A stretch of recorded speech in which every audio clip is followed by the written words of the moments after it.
मित्रता एक बहुत ही प्यारा शब्द है, पर अपनी कुछ कमियों के कारण कुछ लोग इस रिश्ते को पवित्र नहीं रहने देते।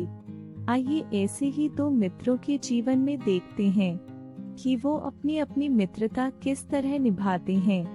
पुराने समय में एक सूर्यनगर नाम का गांव था, जिसमें दो मित्र सुरेश और कुरेश रहते थे।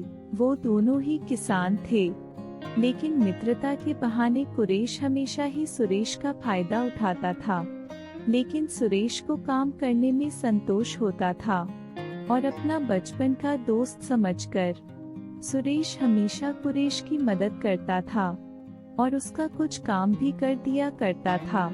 लेकिन कुरेश जल्द से जल्द पैसा कमाना चाहता था, इसीलिए एक दिन उसके मन में विचार आया कि अरे, हम हमेशा अपनी फसल को मंडी में बेचते हैं, जिससे बहुत कम लाभ होता है। क्यों ना अब की बार हम खुद ही सारी फसल को शहर में जाके बेचें। उससे हम दोनों को खूब फायदा होगा। ऐसा सोचकर कुरेश ने इसके बारे में सुरेश से बात की। भाई सुरेश, मैं सोच रहा था, क्यों ना हम अब की बार अपनी फसल को खुद ही शहर में बेच कर आएं। यहाँ पर तो वैसे ही कुछ दाम नहीं मिलता है, शहर में जाने से बहुत फायदा होगा। लेकिन सुरेश सीधा साधा था। वो पैसों से ज्यादा रिश्तों और अपने गांव को अहमियत देता था और उसको इतने सब में ही संतोष था।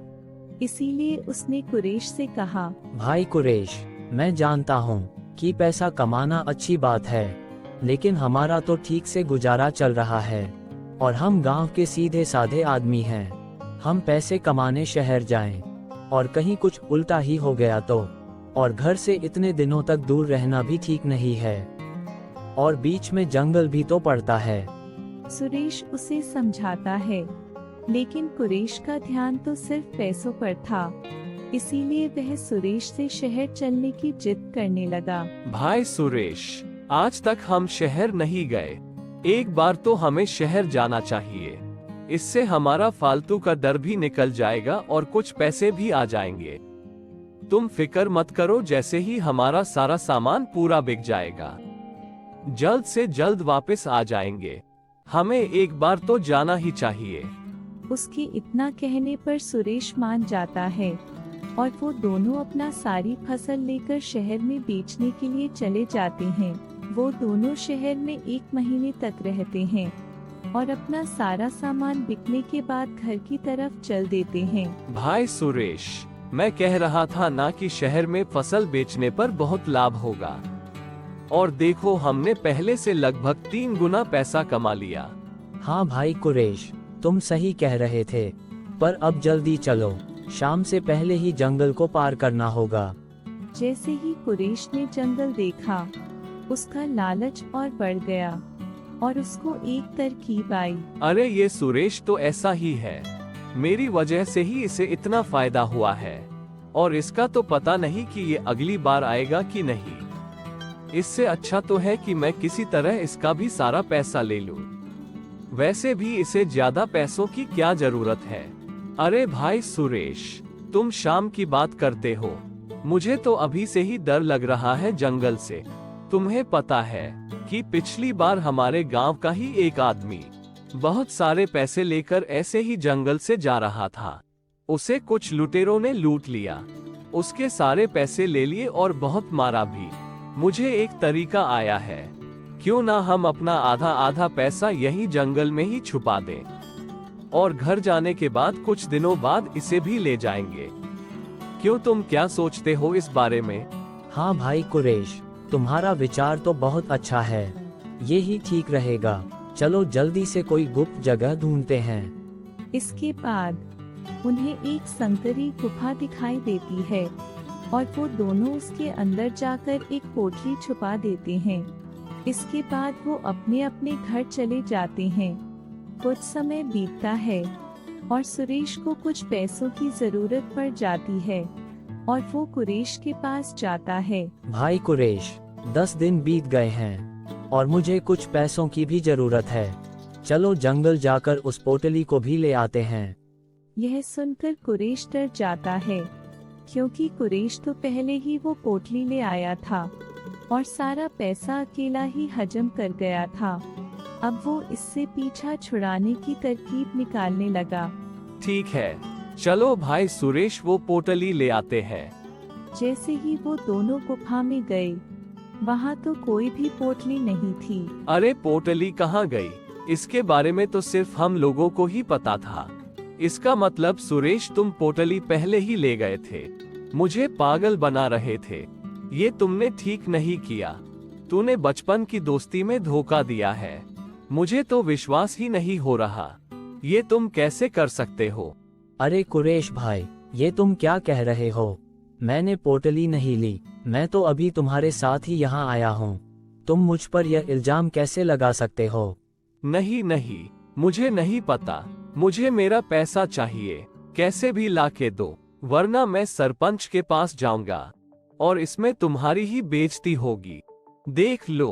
कुरेश सुरेश को डराने की कोशिश करता है ताकि इस बात को वो किसी से भी न कहे, लेकिन सांझ को किस बात का डर? देखो भाई कुरेश, पहली बात तो मैंने पोटली नहीं ली है, और अगर सरपंच के पास जाने की बात है तो मुझे किस बात का डर, जब मैंने कुछ गलत किया ही नहीं है। इसके बाद वो दोनों सरपंच के पास जाते हैं और अपनी सारी बात बताते हैं।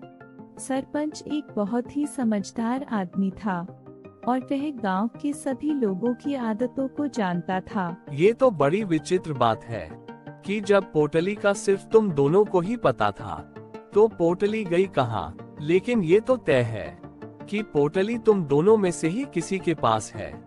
ये सुनते ही कुरेश कांप गया। सरपंच को शक तो पहले से ही था। अब उसने शब्दों का एक और जाल फेंका ताकि उसका शक यकीन में बदल जाए। और हाँ भाई कुरेश, सुरेश तो 10 दिन से गांव में ही था, पर मैंने तुम्हें कुछ दिन पहले जंगल की तरफ जाते देखा था। तुम जंगल क्या करने गए थे?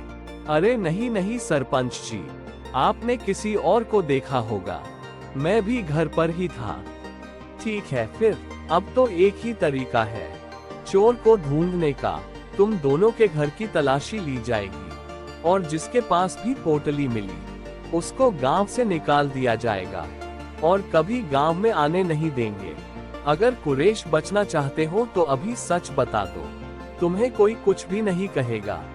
अब कुरेश बुरी तरह फंस चुका था और उसने अंत में सब कुछ बता दिया। यह सब कुछ सुनकर सुरेश को बहुत दुख हुआ कि उसके बचपन के दोस्त ने उसको धोखा दिया। मुझे तो पहले से ही कुरेश तुम पर शक था। अब बताओ सुरेश, इसका क्या करना है? जैसा तुम बोलोगे वैसा ही होगा। तुम बोलोगे तो इसे गांव से भी निकाल देंगे। बताओ सुरेश, इसका क्या करना है? पूरे गांव को इसकी करतूत के बारे में पता होना चाहिए। अब सुरेश के पास मौका था अपना बदला लेने का, लेकिन सुरेश रिश्तों की अहमियत जानता था, इसलिए वह बोला, नहीं नहीं सरपंच जी, ये बात किसी को भी कहने की जरूरत नहीं है।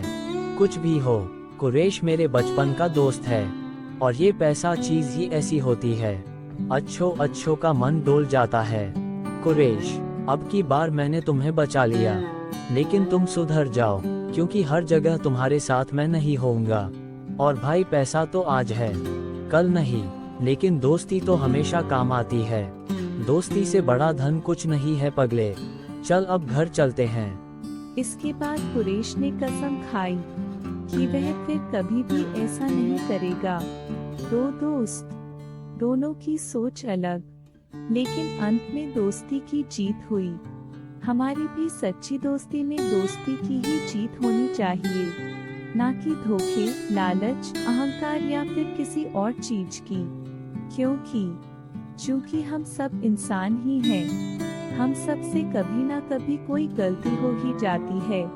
इसीलिए हमें कोशिश करनी चाहिए कि एक मौका तो बनता ही है और इतने कठोर नहीं होना चाहिए कि सालों पुरानी दोस्ती को एक झटके में तोड़ दे। उस दोस्ती को एक मौका तो और बनता है दोस्तों। हाँ, सतर्कता भी जरूरी है। तो मेरे प्यारे दोस्तों, ये शाम दोस्ती के नाम। जय हिंद।